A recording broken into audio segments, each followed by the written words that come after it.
日同大家介紹一位實力派女演員李心潔。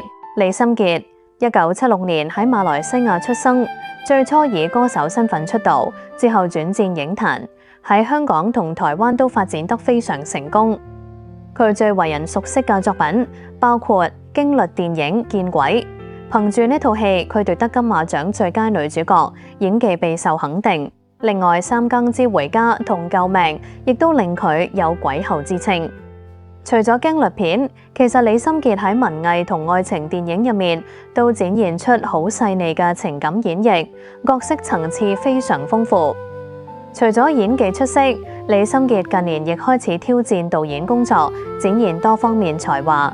代表導演作品有《幸福城市》，佢喺當中擔任聯合導演之一，與彭順合作完成。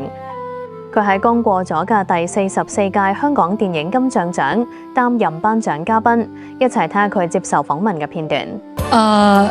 其實我自從我開始轉型做演員嘅時候，我就喺香港發展嘅。我喺呢度住咗7年，係啊，所以都拍咗好多香港電影。所以對我嚟講，香港係一個我有好深感情嘅地方咯。冇錯。有冇邊啲香港電影嘅部分啊、工作環節啊、人啊、地啊，對於你嚟講係特別懷念嘅咧？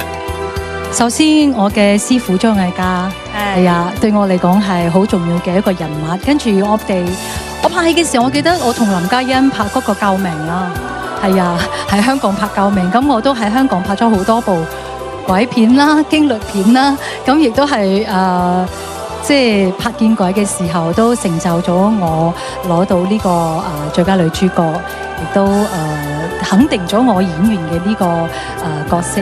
所以對我嚟講，香港電影係非常重要嘅。咁今日我真係好開心可以出席金像獎，因為我真係好多年冇翻嚟啦。個乜嘢食物嚟？香港電影。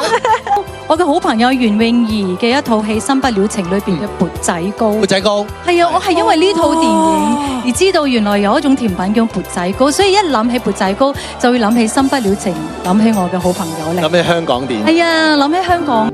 訪問入面，心潔提到香港電影對佢嚟講意義重大，對香港有好深厚嘅感情，同時亦分享咗佢同師傅張艾嘉、好朋友袁詠儀之間嘅珍貴情誼。